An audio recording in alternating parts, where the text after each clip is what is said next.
Assalamualaikum warahmatullahi wabarakatuh. Perkenalkan, nama saya Putri Melinda Hasibuan dengan NIM 23016171. Saya dari Prodi Pendidikan Bahasa dan Sastra Indonesia. Tujuan saya membuat video ini adalah untuk memenuhi tugas dari Bapak Dr. Hanif Al-Qadri selaku dosen pengampu pada mata kuliah Administrasi dan Supervisi Pendidikan. Baiklah, di sini saya akan mempresentasikan hasil pengamatan saya terkait video pembelajaran yang berjudul tentang administrasi keuangan. Baiklah, di sini saya akan menjelaskan terlebih dahulu pengertian dari administrasi keuangan.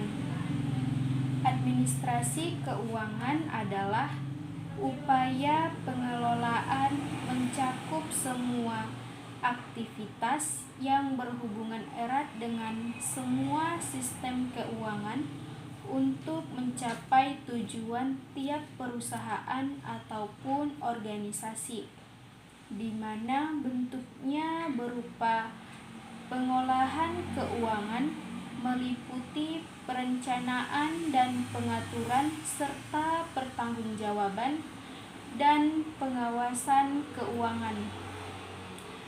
Nah, selanjutnya manajemen keuangan merupakan salah satu substansi manajemen sekolah yang akan turut menentukan berjalannya kegiatan pendidikan di sekolah, sebagaimana yang terjadi di substansi manajemen pendidikan melalui proses perencanaan, pengorganisasian, pengarahan, pengkoordinasian, pengawasan ataupun pengendalian.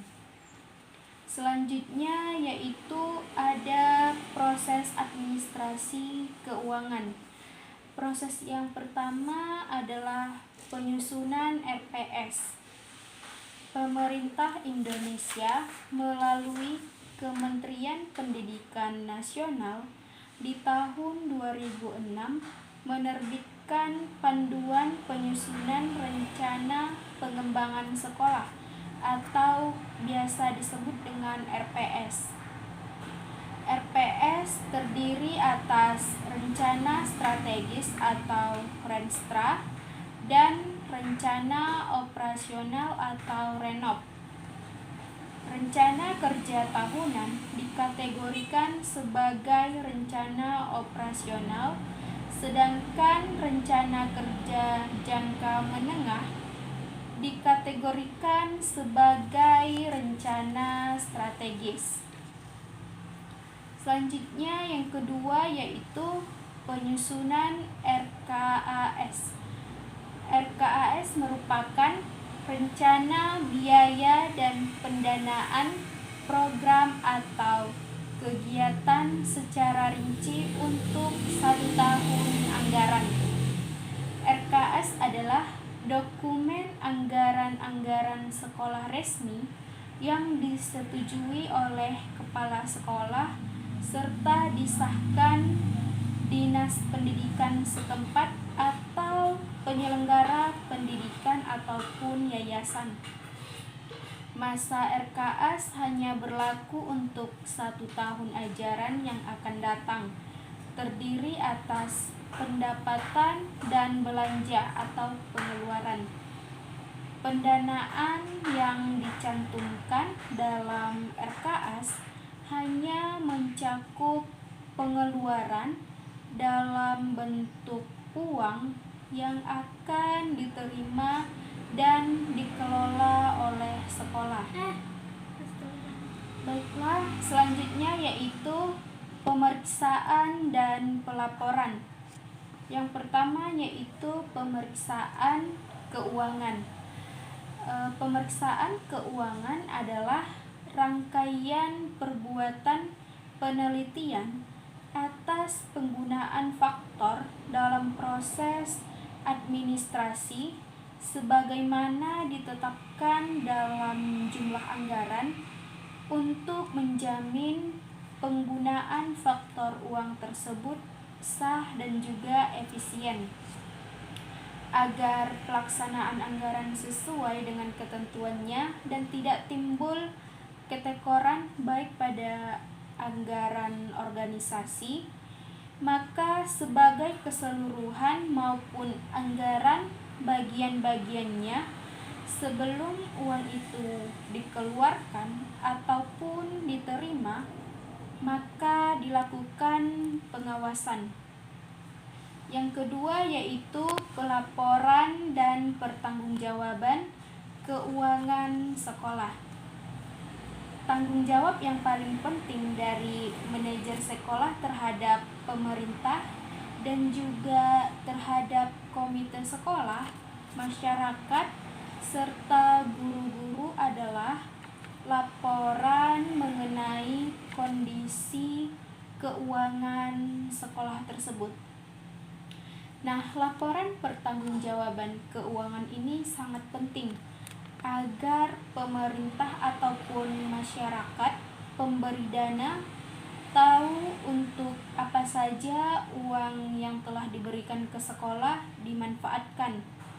Apakah kegiatan yang dilakukan oleh sekolah dimanfaatkan, dan apakah kegiatan yang didukung oleh dana tersebut terlaksana atau terimplementasikan sebagaimana yang direncanakan, serta bagaimana hasil kegiatan yang didukung oleh dana tersebut, dan juga bagaimana dampaknya terhadap pelaksanaan tugas, di mana yaitu tugas utama sekolah, yaitu pembelajaran peserta didik. Yang ketiga adalah peran guru dalam administrasi keuangan sekolah. Guru merupakan salah satu komponen dalam sistem pendidikan yang memiliki peran yang sangat penting dalam mencapai tujuan pendidikan. Peran guru bukanlah hanya sekedar menyampaikan ilmu pengetahuan kepada peserta didik, namun juga berperan sebagai administrator pendidikan. Nah, penanggung jawab biaya pendidikan adalah kepala sekolah. Namun demikian, guru diharapkan ikut berperan dalam administrasi biaya ini, meskipun menambah beban mereka, dan juga memberikan kesempatan untuk ikut serta mengarahkan pembiayaan itu untuk perbaikan proses belajar. Administrasi keuangan meliputi kegiatan perencanaan, penggunaan, pencatatan data, pelaporan, dan pertanggungjawaban dana yang dialokasikan untuk penyelenggaraan sekolah.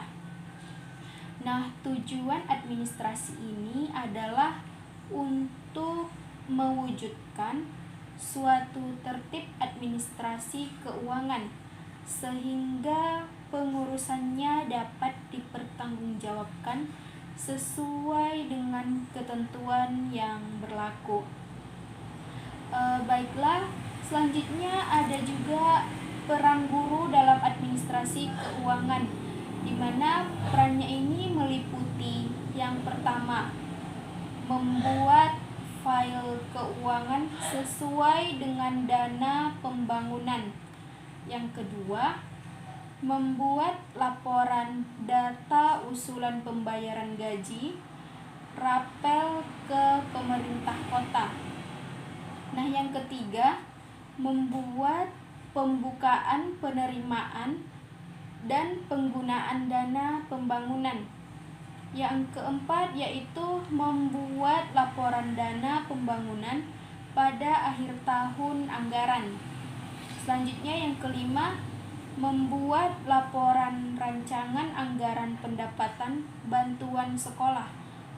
Yang keenam, membuat laporan tribulan dana bantuan operasional sekolah atau dana BOS. Selanjutnya yang ketujuh yaitu menyetorkan pajak PPN dan juga PPH. Yang kedelapan, membagikan gaji atau rapel. Dan yang terakhir yang kesembilan yaitu menyimpan dan juga membuat arsip peraturan keuangan sekolah. Baiklah, mungkin cukup sekian yang dapat saya sampaikan pada video presentasi kali ini. Kurang dan janggalnya saya mohon maaf. Terima kasih. Saya akhiri dengan salam. Wabillahi taufiq wal hidayah. Assalamualaikum warahmatullahi wabarakatuh.